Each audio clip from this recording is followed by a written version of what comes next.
Všechny vás vítám, všechny vás zdravím u dalšího videa. Dneska v krátkosti další unboxing. Máme tady před sebou pistoli od společnosti Bull Armory. Je to SAS Ultra Black 45 ECP, to znamená v 45, 1911, tak jak to má být. Jdeme se na ní podívat.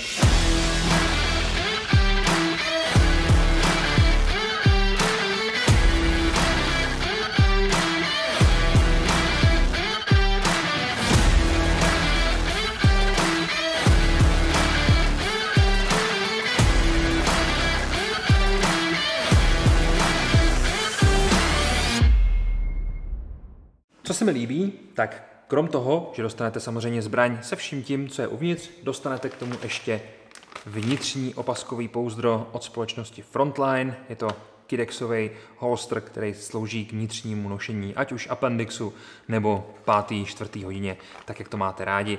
Za chvíličku se k němu dostaneme, až se podíváme dovnitř do toho kufříku. Kufřík naprosto standardní, nic zvláštního bychom na něj nenalezli. Rozjedeme si takhle ty zámečky a dostaneme se už dovnitř. Na první pohled, čeho si můžeme všimnout, 1911 vypadá trošku jinak, než bychom čekali.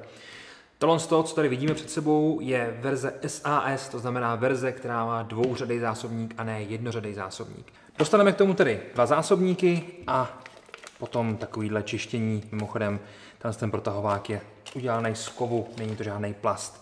Tak, teď, když jsme si to vyndali, můžeme se podívat, jak do toho zapadne ta zbraň.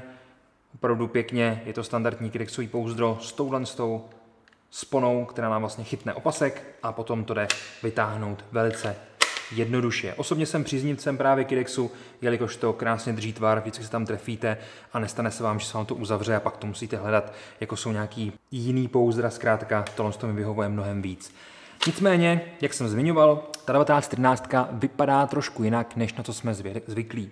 Je to kvůli tomu, že to je dvouřadý, to znamená, že se nám tam vejde víc nábojů než do jednořadý verze, pochopitelně, ale ten úchop je maličko silnější. U 1911 na to nejsme zvyklí, ale úplně v pohodě se na to dá převyknout, krásně se to drží. Vepředu máme rail, ten spodek, vlastně ta spodní část, to tělo té zbraně je udělaná z polymeru, není to žádný kov, což si myslím, že tomu tady určitě nevadí. Glock je taky z polymeru a funguje to velice dobře. Díky tomu je to lehký, díky tomu se s tím dobře operuje, díky tomu je to zajímavý. Kdyby vás zaujal, samozřejmě nezapomeňte se podívat na detail produktu, dole v popisku videa vám nechám na to odkaz, abyste tam mohli vydat a sami to posoudit a prozkoumat. Přátelé, to bude pro dnešek všechno, samozřejmě z té zbraně si i vystřelíme, ale to přenecháme na představení produktu jako takovým. Takže někdy příště, ahoj!